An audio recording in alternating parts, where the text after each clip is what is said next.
চাক্কা change করা, ও সাইডে দুইজন, ও সাইডে দুইজন, নাট খোলার মধ্যে বাস মারি দিছে। সিলেট ওসমানী আন্তর্জাতিক বিমানবন্দরে বোর্ডিং ব্রিজের চাকা ফেটে একজন নিহত হয়েছেন, এতে আহত হয়েছেন আরো একজন।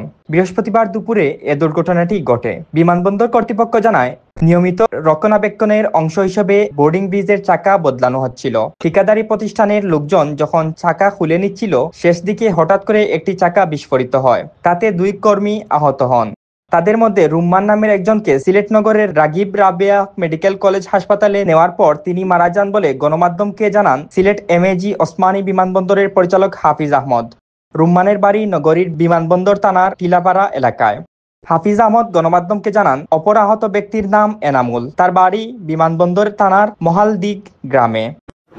চাক্কা চেঞ্জ করা, ও সাইডে দুইজন, ও সাইডে দুইজন, নাট খোলার মধ্যে বাস মারি দিছে। আর বাদ বাকি কিছু কইতাম পারি না। আগে করছেন, এর আগেও আমরা একবার কাজ করছি, চাক্কা চেঞ্জ করছি, হয়েছে ও ফেটো ও সাইডে, আর ও খাওয়া ইঞ্জুর হয়েছে, আর ও ডাইনাগুলোর মাথা ফাটছে। বিমানবন্দর থানার ভারপ্রাপ্ত কর্মকর্তা সৈয়দ আনিসুর রহমান গণমাধ্যমকে জানান, দুর্ঘটনায় কোনো বিমান বা স্থাপনার ক্ষতি হয়নি। বিয়ানীবাজারে যাত্রা শুরু করেছে হাকিম ট্রাভেল সেন্টার্স। ট্রাভেলসটির মাধ্যমে আমরা হজ বুকিং, নতুন পাসপোর্ট, আন্তর্জাতিক ও ডোমেস্টিক বিমানের টিকিট এবং 26 সালের হজের বুকিং করা হচ্ছে। তাই আজই যোগাযোগ করুন বিয়ানীবাজার পৌর শহরস্থ চাউলগুলির 2য় তলায়।